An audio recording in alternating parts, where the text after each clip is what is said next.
Hoje com o pastor Joseph Prince. Glória a Deus.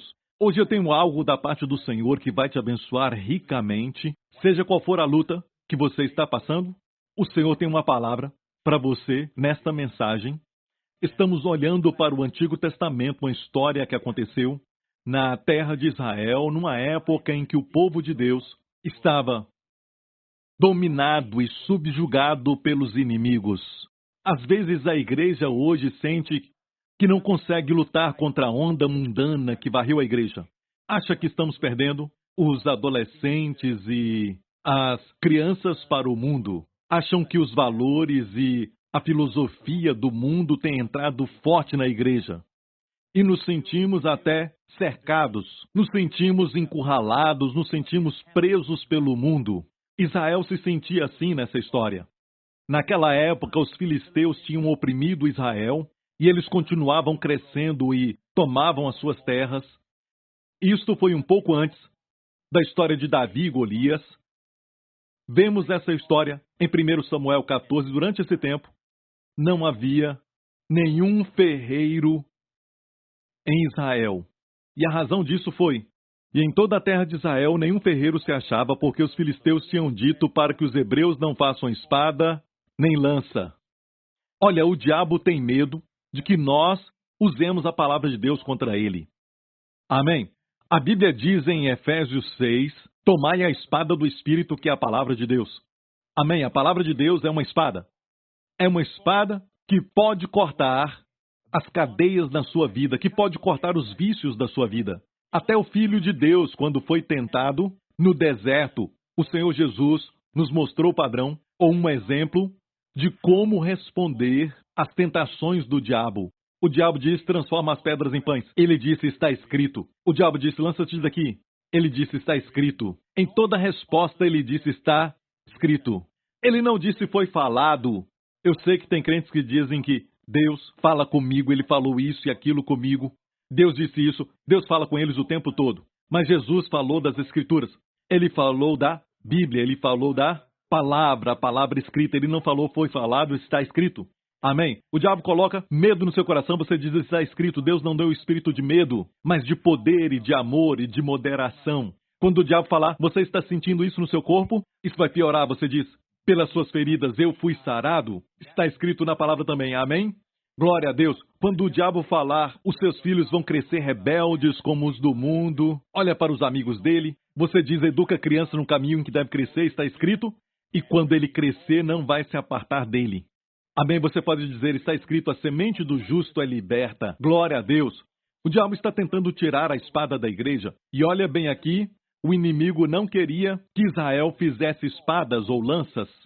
E vivemos em um mundo onde eles dizem que branco é preto e preto é branco. Estão tentando trazer um novo padrão de valores para a igreja. E a igreja parece que está um pouco perdida no natural em termos de como responder a isso. Bem, quando Deus oculta coisas na Bíblia, eu falo oculta porque no Antigo Testamento tem muitas histórias ali escondidas. São verdades e revelações que servem para nós hoje. Amém?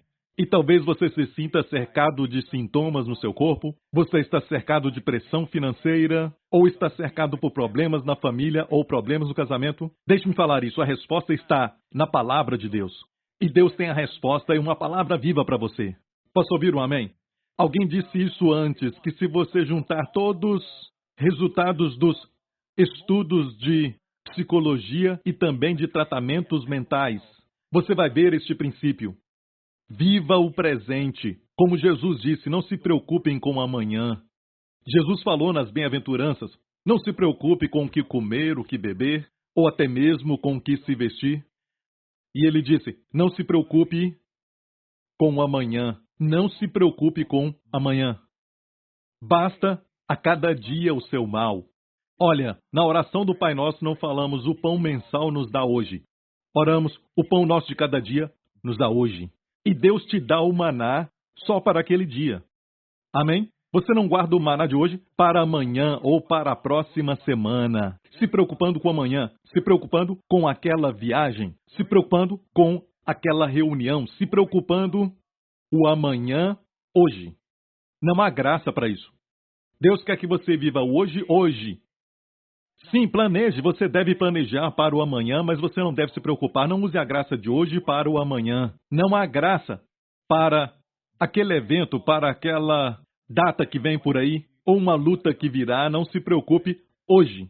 Amém? Nós só temos graça para hoje, para vencer as lutas hoje. Então todas as conclusões da psicologia e saúde mental se resultam nisso. Se você aprender a viver o presente, quando estiver com alguém, foque no presente.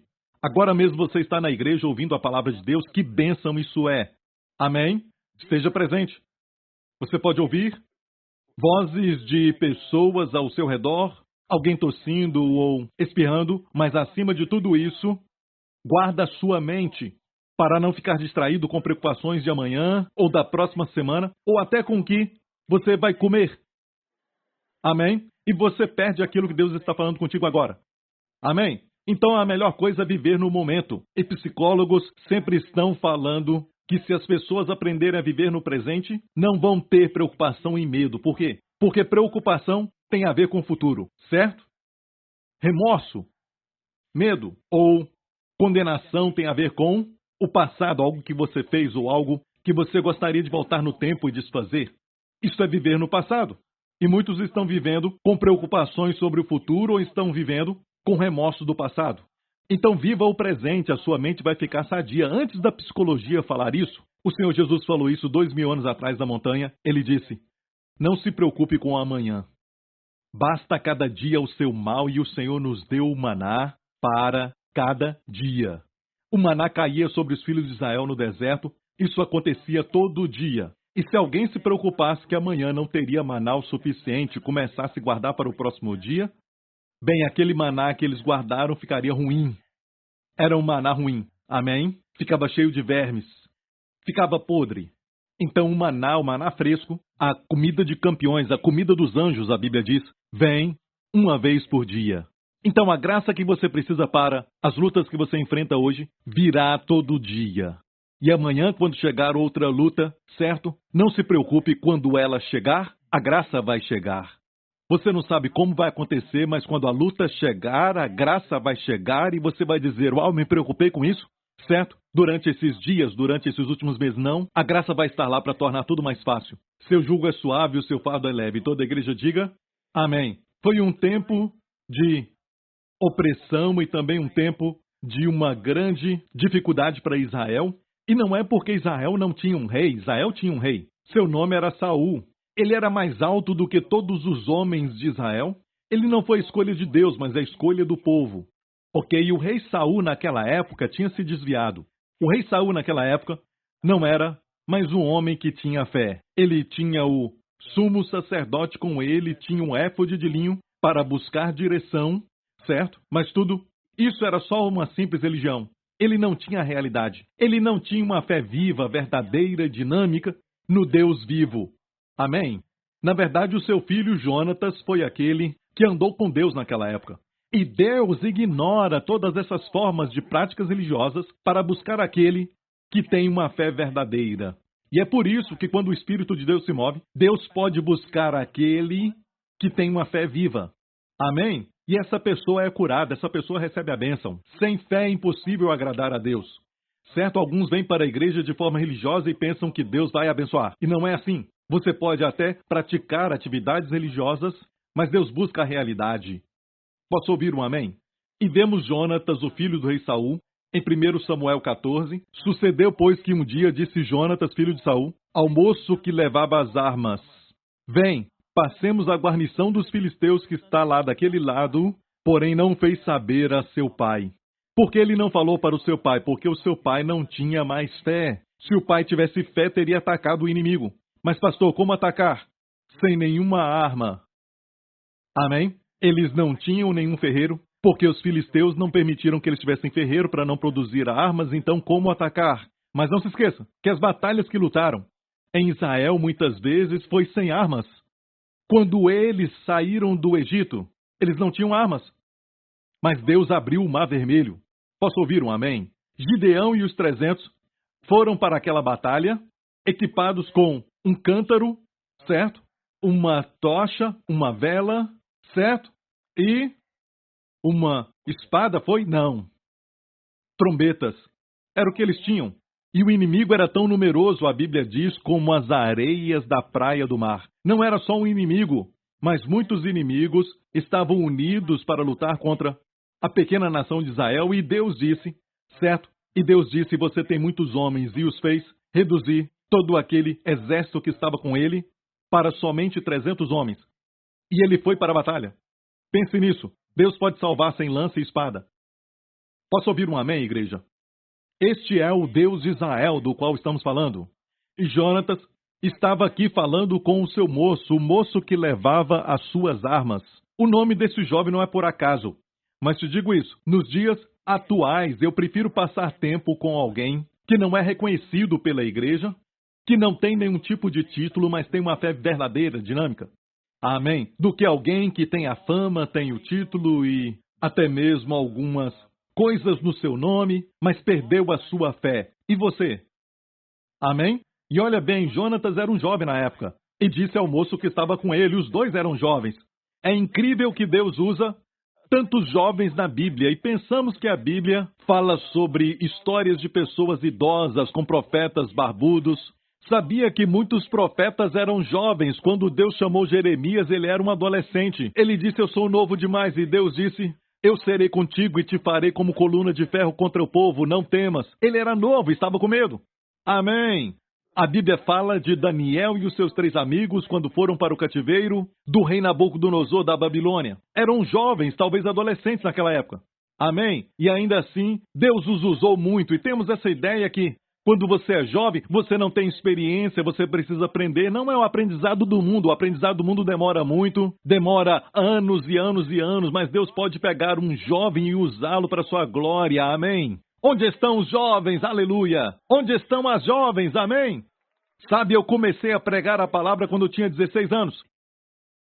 E eu era muito jovem, as pessoas diziam, você não tem experiência, você não sabe nada, mas eu tinha o Senhor.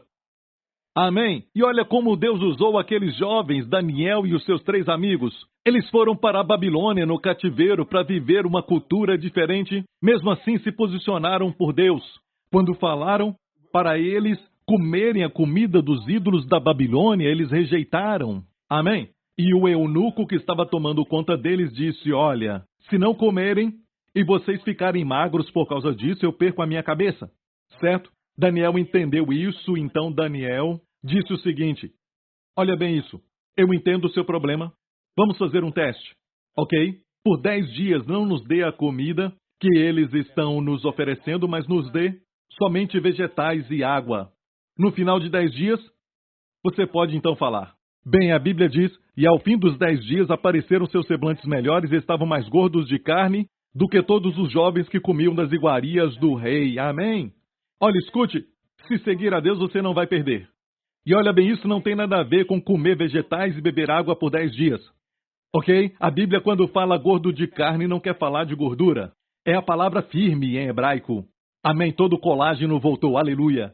Amém? E quando olharem para você, você vai estar melhor. Aleluia. Quando seguir ao Senhor. Posso ouvir um amém? Alguns pensam que para seguir ao Senhor você tem que aparentar miserável, feio, como se você não tivesse tomado um banho por 10 dias. Não. Os relatos na Bíblia mostram que são bonitos aqueles que estão do lado do Senhor. Deus podia fazer Golias, um gigante moreno, alto e bonito.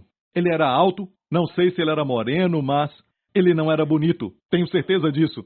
Ele era feio, a Bíblia diz, mas Davi, se você ler a Bíblia, vai dizer que ele era um homem de boa aparência. Então por que a Bíblia não fala essas coisas para nós? Dizendo que Golias era bonito, o inimigo era bonito, mas o povo de Deus é feio. Mas Deus estava com eles. Iria confortar alguns de nós. Muitos de nós. Ok? Alguns estão dizendo, não ia me confortar. Tudo bem, o fato é este. Até as mulheres, as esposas de Abraão, Isaque e Jacó, a Bíblia diz que elas eram mulheres lindas. Por que a Bíblia não nos encoraja dizendo, aquela esposa de Abraão era feia, mas ela tinha a glória de Deus. E a esposa de Isaque tinha uma face que quando ele acordava de manhã ele queria voltar a dormir. Certo? Mas o Senhor estava com ela, não é? Sabe? Olha, a Bíblia diz que a esposa de Abraão, Sara, era linda e quando ela tinha 60 anos, que Faraó, o rei do Egito, a desejou para o seu harém. Por que a Bíblia fala assim, desencorajando a muitos de nós? Eu não acho que a Bíblia está nos desencorajando. Eu acho que a Bíblia está dizendo que quando você segue a Deus, você nunca vai perder. Amém? E muitos heróis da Bíblia eram jovens. Eram jovens e Deus não deixou que eles perdessem a batalha. Não tem nada a ver com cosmética, não tem nada a ver com comer vegetais e beber água. Como eu disse, se você passar 10 dias comendo só vegetais e bebendo água, no final dos 10 dias você vai ficar magro. E você vai ter que correr no chuveiro para ficar molhado. Certo? Não foi assim que aconteceu, mas foi a fé deles em Deus. Amém? Os discípulos de Jesus, todos eles, com exceção de Pedro, que era um pouco mais velho, mas o mais velho deles tinha 30 anos de idade. Quando ele começou, Jesus, e Pedro talvez tinha quase 30, ou até 30, mas o resto deles tinha 20 e poucos. Exceto João. João talvez era adolescente. Então pense nisso, quando o Senhor os escolheu, eles eram jovens. Onde estão os jovens? Onde estão os jovens? Sabe, Jó tinha 3 amigos. Eu tenho uma mensagem chamada A História de Jó pelas Lentes da Graça. Jó foi, a Bíblia diz, atacado pelo inimigo. Certo, é uma história linda, eu não vou pregar sobre essa mensagem hoje, mas ele tinha 3, não dá para dizer amigos. Eram amigos, mas pareciam mais perseguidores. Certo, 3 amigos para confortar Jó e disseram: você sabe por que essas coisas aconteceram a você? Você pecou contra Deus. Isso tudo aconteceu porque você fez algo. Você fez o mal. Olha, eles não consolaram coisa alguma. Ok? E depois chegou um outro amigo. O seu nome era Eliú. Eliú ficou quieto. Ele ficou quieto enquanto os outros amigos acusavam a Jó. E finalmente ele falou e disse: a razão do meu silêncio é porque eu acho que a experiência deve falar. Os experientes devem ser aqueles a abrirem a boca. Mas quando eu ouvi esses 3 que são muito mais velhos do que eu, Eliú disse: eu não percebo sabedoria nas suas bocas. Mas ele disse assim: há um espírito no homem, e o fôlego do Altíssimo o dá inspiração.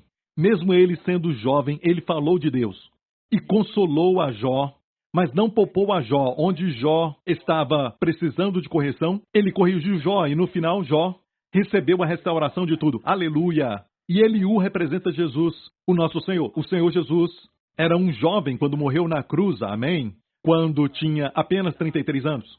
E ele fez muito mais do que qualquer outro homem fez em apenas 3 anos e meio. Amém? Glória a Deus! E amigos, eu quero dizer que Deus pode te usar e Deus vai te usar mesmo sendo jovem.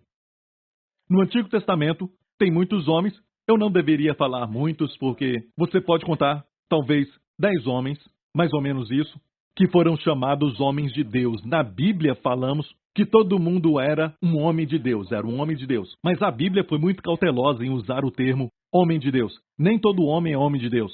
No Antigo Testamento, dá para contar o número de vezes que o termo homem de Deus aparece. É muito usado para Moisés, o homem de Deus. Moisés, o homem de Deus. Foi usado para Elias e também para Eliseu. Foi usado para Davi. Foi usado para um homem chamado Semaías. E olha, poucas pessoas tiveram esse título importante, homem de Deus. Mas sabia que no Novo Testamento só um homem foi chamado homem de Deus.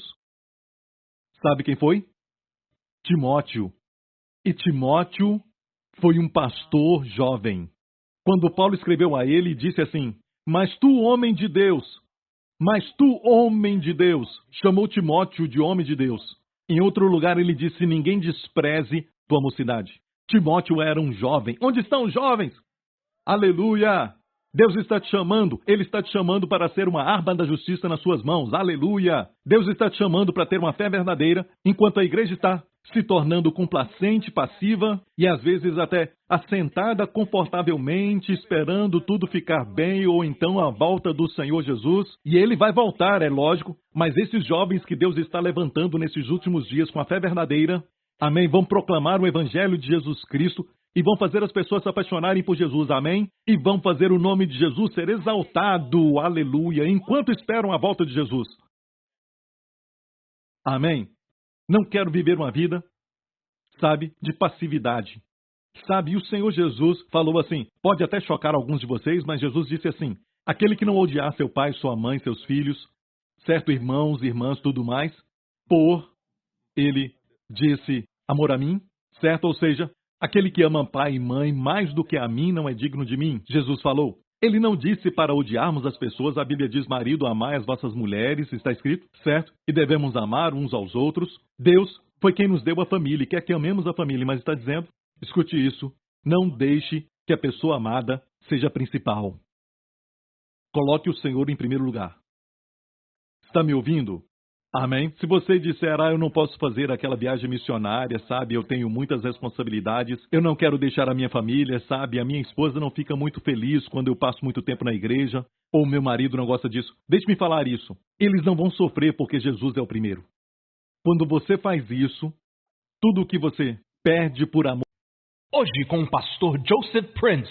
E o Senhor Jesus falou assim, pode até chocar alguns de vocês, mas Jesus disse assim, aquele que não odiar seu pai, sua mãe, seus filhos, certo, irmãos, irmãs, tudo mais, ele disse amor a mim, certo? Ou seja, aquele que ama pai e mãe mais do que a mim não é digno de mim, Jesus falou. Ele não disse para odiarmos as pessoas, a Bíblia diz, marido, amai as vossas mulheres, está escrito, certo? E devemos amar uns aos outros. Deus foi quem nos deu a família e quer que amemos a família, mas está dizendo, escute isso, não deixe que a pessoa amada seja a principal. Coloque o Senhor em primeiro lugar. Está me ouvindo? Amém? Se você disser, eu não posso fazer aquela viagem missionária, sabe? Eu tenho muitas responsabilidades, eu não quero deixar a minha família, sabe? A minha esposa não fica muito feliz quando eu passo muito tempo na igreja, ou meu marido não gosta disso. Deixe-me falar isso. Eles não vão sofrer porque Jesus é o primeiro. Quando você faz isso, tudo o que você perde por amor ao seu nome, você vai receber 100 vezes mais. Agora, nesta vida. O Senhor falou isso. Posso ouvir um amém? Vamos voltar à história. Sucedeu, pois, que um dia disse Jonatas, um jovem, filho de Saul, ao moço que levava suas armas, um jovem, Deus está falando conosco. Nem começamos a ler a história e, sabe, eu tenho que chegar até o final dessa história, no final do culto. Sabe, essa história aconteceu num lugar chamado Micmas. Diga, Micmas. Eu amo este lugar. E geralmente não dá para este lugar quando você vai em Israel, porque é muito longe, fica muito distante. E para ir até o lugar desta batalha, ali tem duas grandes montanhas, ok? A montanha é mais alta, muito mais alta do que nossa igreja, com certeza. E tem um vale ali embaixo, é tão profundo, depende do ângulo que você está. Se você estiver deste lado e ver o outro monte, os dois são altos e o vale é tão profundo. E a primeira vez que eu fui lá com os meus pastores, nós caminhamos naquele vale, ok? E a próxima vez que eu fiz um vídeo e dei uma palestra sobre este Micmas, eu fui lá em cima. Olha, o lugar é incrível, é impressionante, a vista de lá é maravilhosa. Certo, se você gosta de tirar fotos, é um dos melhores lugares. Eu vou te mostrar uma foto aqui. Este sou eu, alguns anos atrás, glória a Deus. Ok, vamos ver agora só o monte. Dá um zoom, por favor. Obrigado, Jesus, aleluia. Olha, o problema com fotos é que elas não mostram a profundidade e você não tem como ter perspectiva. Na verdade, aquilo é muito longe e também muito profundo. E se você ver aqui bem na frente, você vai ver um outro monte, onde eu estava. Um é chamado Bozás, que é o que está lá, e este aqui é o Sené. E este é o caminho de Micmas, onde a batalha que estamos lendo aconteceu. Agora, para te mostrar a perspectiva, quero te mostrar o vídeo que filmamos aqui. Você vai ver bodes e ovelhas bem longe. Você vai ver o tamanho deste monte, ok? Dá para ver um pouco melhor? Aqui foi por onde Jonatas e o seu moço subiram. Com suas mãos e os seus pés, eles subiram essas paredes. Olha como isso foi difícil. Ok? E foi ali que a batalha aconteceu. Jonatas e o seu moço mataram 20 homens ali. Ok? E de onde estamos filmando aqui é o outro monte. E parece que é um vale muito profundo, mas é fundo. Certo? Este vale aqui é muito fundo. E eles foram até lá e tiveram que subir tudo até encontrar o inimigo e lutar contra eles. Vamos voltar agora ao relato bíblico. E entre os desfiladeiros pelos quais Jonatas procurava passar a guarnição dos filisteus, deste lado havia uma penha aguda e do outro lado uma penha aguda. O nome de um era Bozés e o nome de outro era Sené. Vamos ver a foto. Aqui estão os dois montes, ok? O lado de lá, Bozés, e este lado aqui, Sené. Ok? Olha, nós estávamos bem ali, naquele vale bem fundo. Vamos ler mais uma vez a Bíblia. Uma penha para o norte estava defronte de Micmas e a outra para o sul defronte de Gibeá. Gibeá era da terra de Benjamim, o rei Saul estava reinando desde Gibeá. Gibeá não fica muito longe de Micmas. Ok? E os dois montes estão de frente um ao outro. Vamos ver a foto de novo? Esta é uma foto onde podemos ver um monte, e bem aqui está Gibeá. Então falamos de como eles desceram e depois subiram, e a batalha aconteceu em cima daquele ali. Agora, igreja, ouça. Quando Jonatas e o seu moço foram até lá, até a guarnição dos filisteus, e não se esqueça que os filisteus naquela época estavam dominando Israel. Israel foi subjugado pelos filisteus. Israel não tinha espada alguma, o único que tinha espada era Saul e Jonatas. Os dois tinham espada. E Jonatas estava com a sua, e eu acho que ele pegou a espada do seu pai e deu para aquele moço. Ok, e os dois subiram aquele monte onde a batalha aconteceu. Mas antes disso, eles falaram, ok, vamos ler. Disse, pois, Jonatas ao moço que levava as armas, vem, passemos a guarnição destes incircuncisos. Você sabe quantos soldados havia ali? Tinha mais ou menos 30.000 filisteus acampados, não somente em Micmas, mas em toda aquela área, 30.000 deles, naquele lugar. Ok? Passemos a guarnição destes incircuncisos, porventura operará o Senhor por nós. Olha a palavra incircunciso. É uma linguagem da aliança. Sabe o que é isso? Quer dizer, Deus não está com eles, mas conosco. Eles são incircuncisos, não tem aliança, não tem Deus com eles. Nós somos o povo de Deus. Naqueles dias, o sinal era a circuncisão. Hoje, não é a circuncisão da carne, mas a circuncisão do coração. Posso ouvir um amém? E Jonatas falou essas palavras. Quando você trabalha, quando cuida dos seus filhos, quando você está vivendo as coisas do dia a dia no seu casamento e na sua família, por que você deve imitar o mundo que está cheio de divórcio e tudo mais? Eles têm muitas lutas, você tem que ter essa mentalidade. Amém? Nós somos o povo de Deus. Eles sofrem isso, mas nós somos o povo de Deus. O Senhor não está com eles, mas está conosco. Então, quando falam algo como você deve esperar essas coisas acontecerem, ficar velho, esquecer as coisas, quando você chegar aos 50, quando chegar, você deve rejeitar isso em nome de Jesus e dizer, eu até entendo, certo? Quando o incircunciso fala isso, mas eu sou o povo de Deus. E você entende que quando eu falo incircunciso é a linguagem figurada, quer dizer o quê? Pessoas que não têm Deus, Deus está conosco. E eles não podem ensinar os seus filhos. Não deixe que eles coloquem os valores que eles têm nos seus filhos. Amém? Não permita que Hollywood influencie os seus filhos e não a palavra. Entendeu? Sim, ok. Olha, tenha cuidado porque você não vai permitir que um homem venha à sua porta, certo? Um estranho, certo? E ele vem e está com cheiro de álcool ou então de cigarro ou algo assim, certo? Você não deixa ele entrar na sua casa e ensinar o seu filho. Mas e aquele monstro de um olho só? E aquilo que está na internet, você permite e nem sabe o que eles estão assistindo. É como deixar alguém que tem diferentes valores entrar na sua casa e ensinar o seu filho. Esse é o seu filho e não deles. São os nossos filhos. Somos o povo do Senhor e Ele confiou esses filhos a nós. Somos mordomos deles, amém. Glória a Deus, pastor Prince, se eu fizer isso, eles vão chorar, chore agora e ri amanhã, ou então ri agora e chore amanhã. Em um presídio, algo assim, com o coração partido, preso no vício e então chorando, como eu posso me libertar deste vício? E eu te digo, pais, a responsabilidade é sua, amém? Nós somos o povo de Deus, nós não estamos sem poder, temos o Senhor conosco. Os inimigos não têm o Senhor com eles. Eu falo de inimigos espirituais, você entende? Eu estou falando de inimigos espirituais. Hollywood, como um todo, não é um tipo de mal ou bem, certo? Mas os valores que saem de Hollywood, em termos de valores que eles estão defendendo, não são de Deus. Amém? Eu assisto filmes, sim, quando estou com os meus amigos, com a minha família. Eu assisto e não vejo problema com isso, certo? Mas temos que ter cuidado para não permitirmos que os valores do mundo se tornem os nossos. São incircuncisos. Não são o povo de Deus. Somos o povo de Deus. Posso ouvir um amém? Agora olha isso. Aqui diz, o Senhor operará por nós. E o Senhor aqui é Yahvé. Yahvé é o Deus da aliança. E Yahvé quer dizer o Deus que tem um relacionamento contigo. Amém? E Deus é conhecido como Elohim também, certo? Elohim é Deus, o Todo-Poderoso. E Elohim é Deus. Quando você vê Deus com D maiúsculo na sua Bíblia, certo? Geralmente é a palavra Elohim. Quando você vê Senhor com S maiúsculo na sua Bíblia, geralmente é o nome de Deus, Yahvé. Quando é Yahvé, é o Deus da aliança. E Jonatas disse, porque para com o Senhor nenhum impedimento há de livrar com muitos ou com poucos.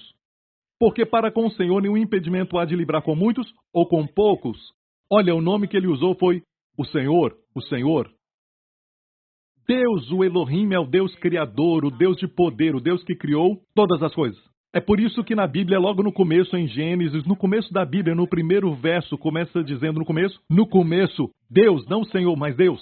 A mesma pessoa divina, mas Deus criou os céus e a terra. Quando é a criação, é Elohim.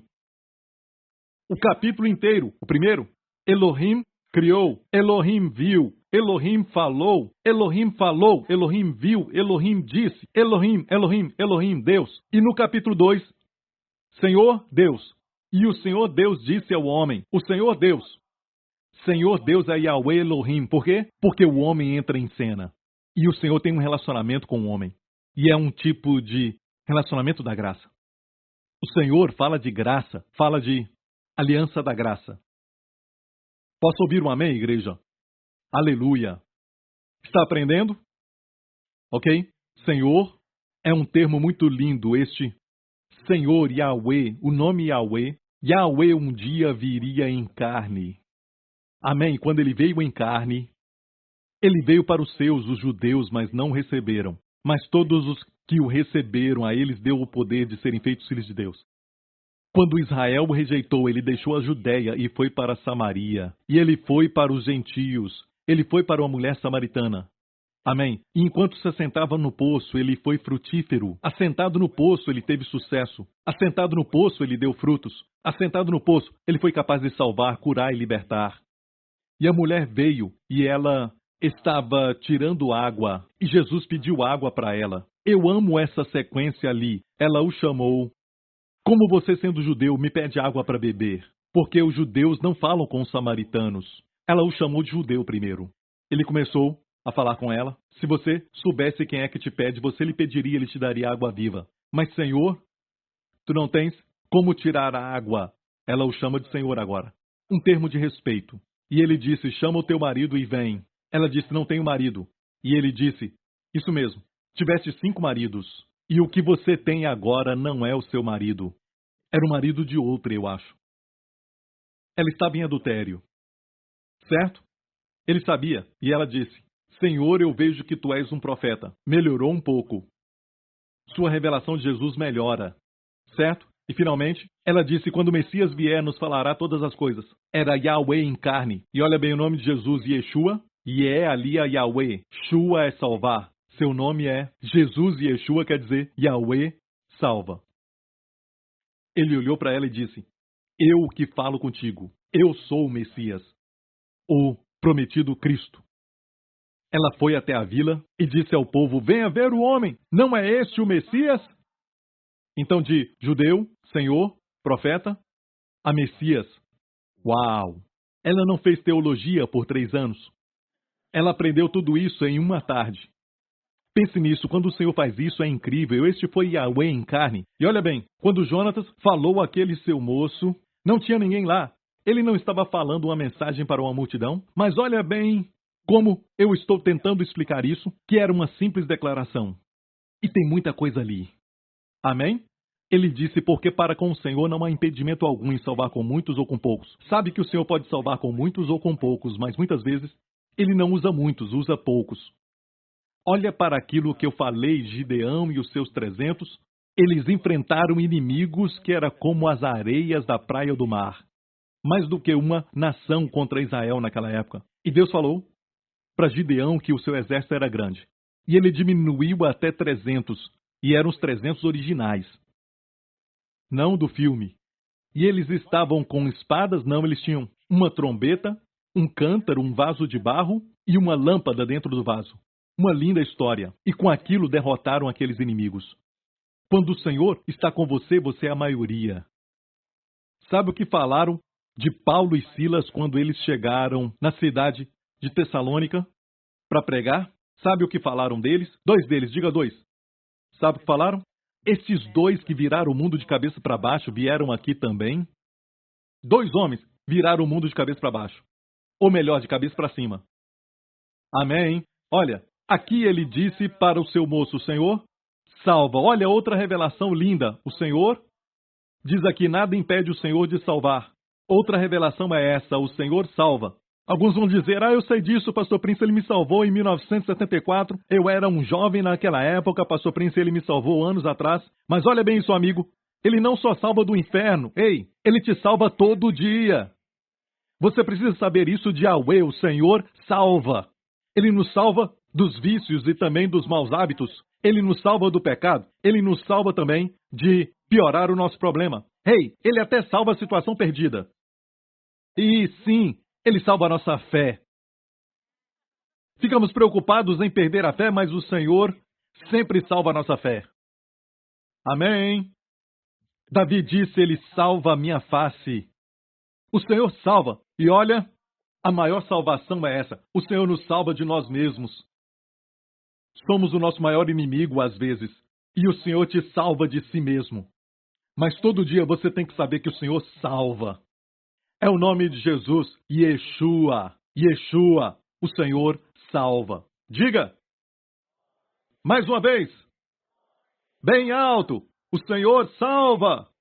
Qual área da sua vida que precisa de salvação? Você diz: eu não preciso de nada, está tudo sob controle, então você é o seu próprio salvador. Mas se disser: eu preciso de ajuda, o Senhor te salva. Amém? E ele ama salvar. Salvar é o que ele faz de melhor. Tiger Woods, ele é bom em quê? Golfe. Não é? Michael Jordan era melhor em quê? Ok, basquete. Jesus, salvar. Não julgar, salvar. Salvar.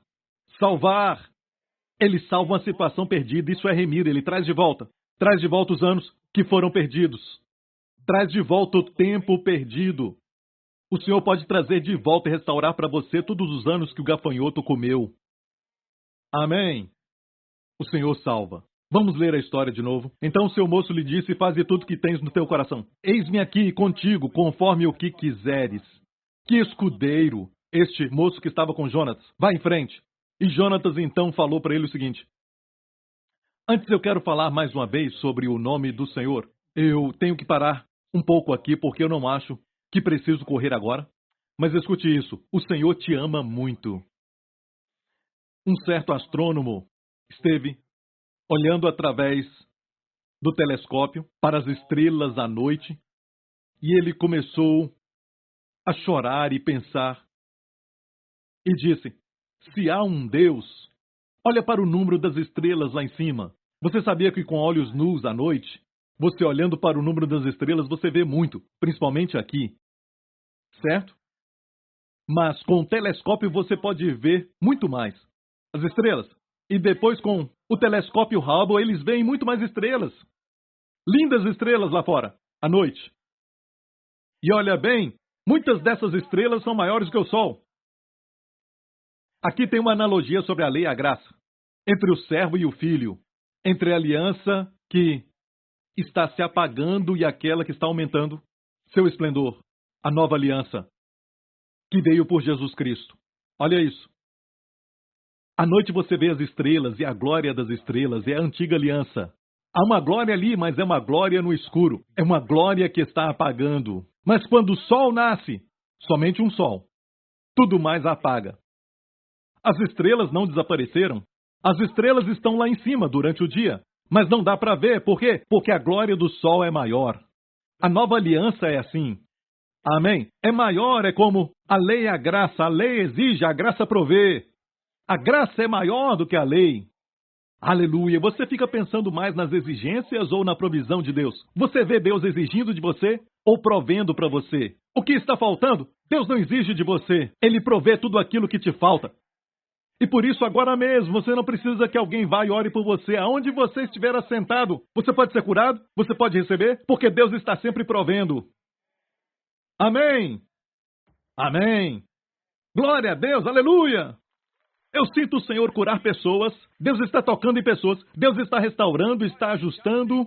O carpinteiro divino está trabalhando. E as pessoas são curadas, amém?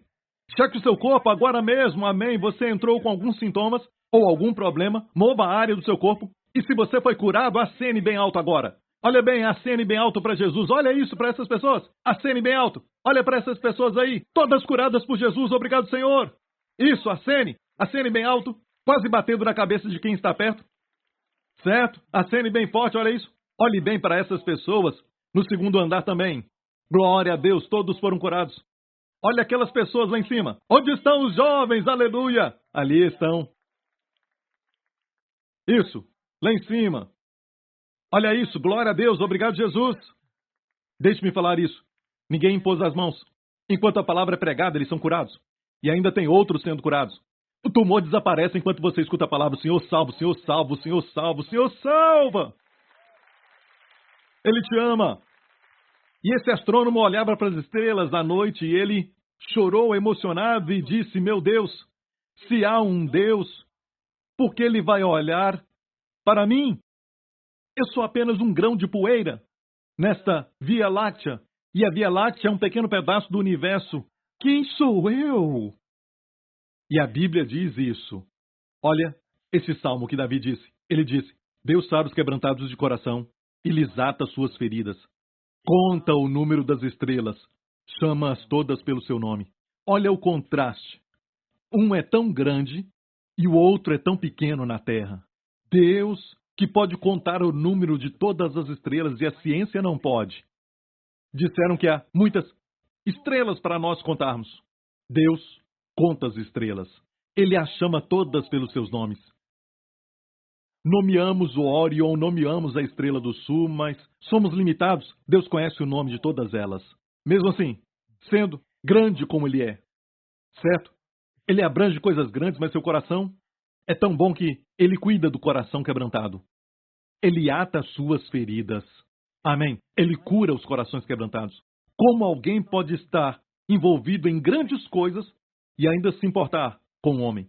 Na verdade, no plano de Deus, no pensamento de Deus, é o oposto. As estrelas não são nada para ele. Você é. Jesus falou assim.